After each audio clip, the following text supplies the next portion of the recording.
BNSS का section 313 क्या बात करता है? ये बात करता है कि जब गवाही पूरी हो जाएगी तो उसके बाद का प्रोसीजर क्या होगा। समझिए, जब किसी साक्ष्य यानी कि गवाह की गवाही पूरी हो जाती है, जैसे कि 310 के अंतर्गत यहाँ पे 311 में सेशन कोर्ट के सामने उसकी गवाही दर्ज हो जाती है, तो उसके बाद क्या होगा? उसके बाद वो गवाही उसके सामने, यदि अभियुक्त उपस्थित है उसके सामने उसकी गवाही को सुना दिया जाएगा, और या फिर यदि अभियुक्त उपस्थित नहीं है तो वकील के माध्यम से उसकी उपस्थिति हाजिर हुई है तो उसके वकील के सामने उसको पढ़ के सुना दिया जाएगा, और यदि आवश्यक होता है तो गवाह में कोई सुधार भी किया जा सकता है। ठीक है, आपत्ति दर्ज करने की बात भी यहाँ पर की गई है कि यदि किसी गवाह कोई आपत्ति बताता है कि भाई मैंने ऐसा नहीं बोला था, तो उस ठीक को न्यायाधीश या फिर पीठासीन अधिकारी सुधार भी सकता है, और या फिर आपत्ति कोर्ट को ठीक लगती है कि इसको अलग से लिखना जरूर ठीक रहेगा, वो एक मेमोरेंडम में अलग से उसको पेश कर सकता है। कंप्लीट वीडियो देखने के लिए आगे बने रहिए।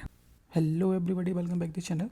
तो अपन वापस आ चुके हैं बीएनएसएस के सेक्शन 313 पे। ठीक है, पिछले वीडियो में पढ़ा चुका हूँ आपको 312। ठीक है, 312 हम समझ चुके हैं, और आज की वीडियो हम समझेंगे 313, जो बात करता है साक्ष्य के पूरा होने पर अपनाई जाने वाली प्रक्रिया, यानी कि जब आपकी जो गवाही है वो कंप्लीट हो जाती है तो उसके बाद क्या प्रक्रिया अपनाई जाएगी, उसके बारे में हमारा 313 बात करता है। ठीक है, तो पिछले वीडियो आपको पसंद आया हो या फिर वीडियो मेरे पसंद आते हैं तो वीडियो को लाइक और चैनल को सब्सक्राइब जरूर करना। चलिए शुरू करते हैं कि 313 हमारा क्या कह रहा है। 313 कह रहा है कि साक्ष्य के पूरा होने पर अपनाई जाने वाली प्रक्रिया क्या होगी, यानी कि जब भी आपकी गवाही पूरी हो जाएगी तो उसके बाद जो प्रोसीजर होगा वो क्या प्रोसीजर होगा। ठीक है, क्योंकि हमने पिछले सेक्शन में गवाही दर्ज की थी। अब समझते हैं आगे। सब सेक्शन 1 हमारा कहता है कि साक्ष्य पढ़कर और सुधारा, यानी कि पढ़कर सुनाया जाएगा सामने वाली पार्टी को, और यदि कोई गलती लगती है तो सुधार भी दिया जाएगा।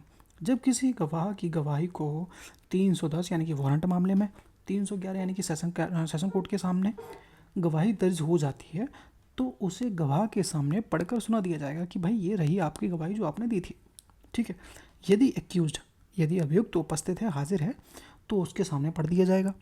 लेकिन यदि वो नहीं है, मान लीजिए यदि वह वकील के माध्यम से पेश हो रहा है, यानी कि वो खुद नहीं आया, उसकी जगह पर उसका वकील आया है, तो उसके वकील के सामने उसको पढ़ के सुना दिया जाएगा। और यदि ज़रूरी ठीक लगता है तो गवाही में कुछ सुधार भी किया जा सकता है।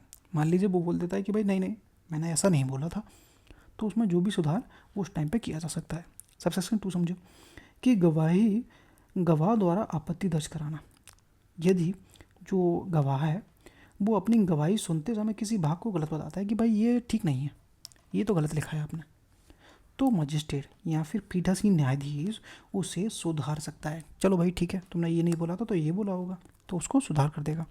और यदि मजिस्ट्रेट पीठासीन न्यायाधीश उसे सुधारने के बजाय आपत्ति को दर्ज करना ठीक समझते हैं तो वह साक्षी के आपत्ति के ज्ञापन यानी कि मेमोरेंडम को लिख सकता है और उसे आवश्यकता के अनुसार जोड़ सकता है।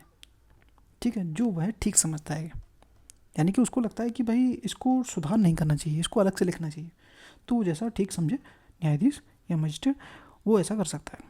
सब सेक्शन 3 समझो कि भाषा से संबंधित नियम है यहाँ पे कि यदि साक्ष्य यानी कि जो गवाही है, यदि गवाह रिकॉर्डिंग किसी अन्य भाषा में हुई है, मान लीजिए तमिल भाषा में हुई है, जैसे मैंने पहले बताया था कि उसकी गवाही मान लीजिए तमिल भाषा में हुई है, जिसे गवाह समझ नहीं सकता है, जो गवाह है वो ठीक से समझ नहीं सकता है, और उसे उसकी समझाने योग्य भाषा में इंटरप्रिटेट किया जाएगा, यानी कि उसको व्याख्या की जाएगी ताकि वो समझ सके। ये था हमारा 313। अगर कोई कन्फ्यूज़न हो तो आप मेरे को कमेंट करके पूछ सकते हो, और वीडियो पसंद आती तो लाइक और सब्सक्राइब किया करो।